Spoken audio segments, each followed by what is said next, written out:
Good morning in the beautiful Galilee morning. Brought you out here because I wanted to talk to you today about the term first flush.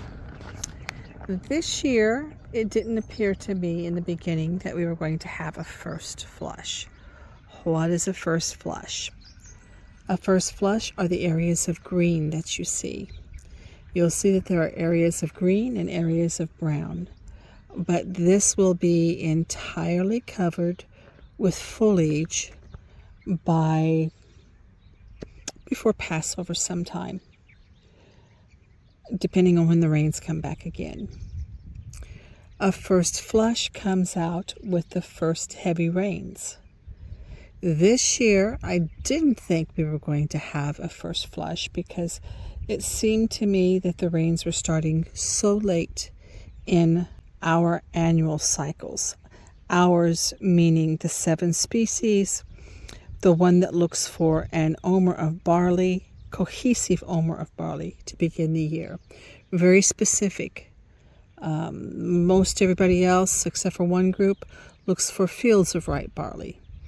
But the scripture is very clear that an omer represents a man. And the picture of the men offering the first fruits in the processional path around the tabernacles and temples is a clear picture of a man offering his life when he offers an omer of barley. Yeshua is a man, the man that redeemed the world during this time. And so, as the sign of Yeshua, the man, the son of Adam, I look for a cohesive, harvestable omer to begin the year within a field, not on the side of the road, not in a ditch, not along a sidewalk, not at the base of the building, none of that stuff, in a field setting. If I had an omer here in this field and it was close to Passover and it was a cohesive omer, I could put in my sickle and gather from one centralized location. For me, that would begin the biblical calendar. Now, for 3 other groups, it would not. For the group last night that kind of went haywire and started their own thing, they would run around from several different spots in this field and gather an omer all together and call it the beginning of the year. But for me, that represents division because it is. It's not a cohesive omer. It doesn't represent the value of a man. Anyway, so here we are, and we're looking at the first flush. Now, in this section coming up, I'm going to pause and show you a field that's basically in the same condition, but it has not been mowed down this year. As in this location, you can't really see out through there. You can here, which is why I brought you here. You can't really see the ground out through there, but the barley is just as thick in the area with all the thistles, the dead thistles, as it is here in this area. So that's why I took you to that mowed area so you could see what is going on with the barley over on that side. So the difference being is I can show you the grass here. I can show you the barley. I can show you how it comes up not evenly and not dispersed evenly across a area where it's going to grow. And that's very, very, very, very important because the grass, barley, oats, whatever this is going to be, the cereal grasses, these are going to be ready first in this field. Everybody will tell you, even the people who are looking for fields of barley, that barley has a roughly 90-day life cycle. I say it has 90 to possibly 105, 110, depending on how much rain we got, because as long as it's raining, the barley will keep growing, and that's where it's going to put its energy, and it's not going to put its energy into making a seed. But basically 90 days. Just everybody understands that. And that starts from the time of germination. So if the conditions are right, this barley, it's about a week and a half. It's about 2 weeks old. This barley is about 14 days old. So subtract 14 days from 105 days, optimistically. If it's going to be the minimum, from 90 days. And you can see that this is going to be ready much earlier than what's going to come out later. This is so important. This has been ignored for years. That we always have an early flush of barley. And it's so important that you understand the two things we've just talked about, that this barley will be ready more quickly than the rest of the barley that's coming up at least 2 weeks behind it. I don't know when we're going to have another rain. It may be 3 weeks behind it.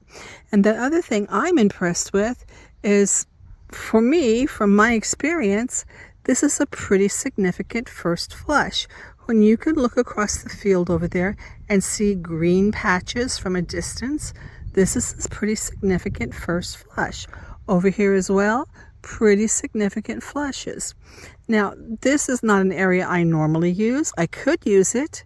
There's nothing wrong with it. It sits beside a gravel road. It's in a residential area. We are actually a moshava, which is like an agricultural term for corporate ownership of parcels of lands that also include agriculture. So it's legitimate. I could use it for most of the people that do barley. For one, no, he has his pre-approved fields, and if you're not in that list, it doesn't count anyway. But you need to look at what I'm seeing over here. Less thick, but I'm still seeing plenty of early green barley. And this has been, the brown patches have been waiting for coming up to 3 weeks before they can germinate. 3 weeks. I don't even know when the next rain is. I'll look. If I can see any rain in the forecast, I'll put the date in this video. Anyway, I just wanted to bring this to your attention. There was no flush earlier than this year. This is the early flush, and it's going to be interesting to watch and see how this drives the people that determine the barley. Again, that one that has his approved fields doesn't just rely on the condition from the barley, because he's determining things from afar. And so he has a very extensive list of things he requires to happen over and above the barley, over and above proving quantities of barley. Since he's not here, he will most likely rely on this list. Now, he may listen to me and it may force a trip for him this year. I don't know. I don't care.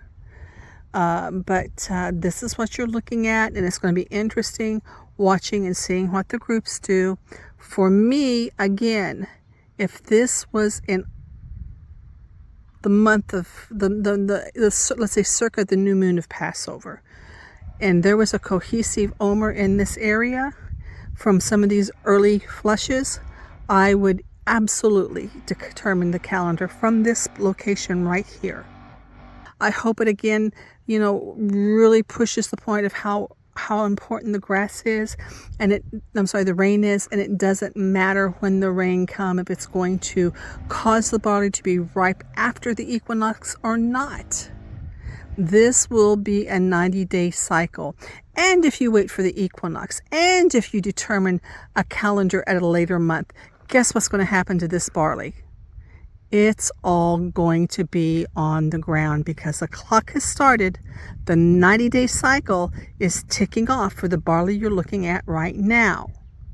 So anybody who would add an extra month to the calendar this year is going to lose a significant amount of barley on the land. As you can see, if you were feeding your family from this parcel, are you going to let this fall to the ground and risk becoming a debtor because you can't feed your family, and selling yourself to somebody that will feed you because you couldn't make it and because you weren't blessed enough to have barley for Passover because you had to wait for the whole field?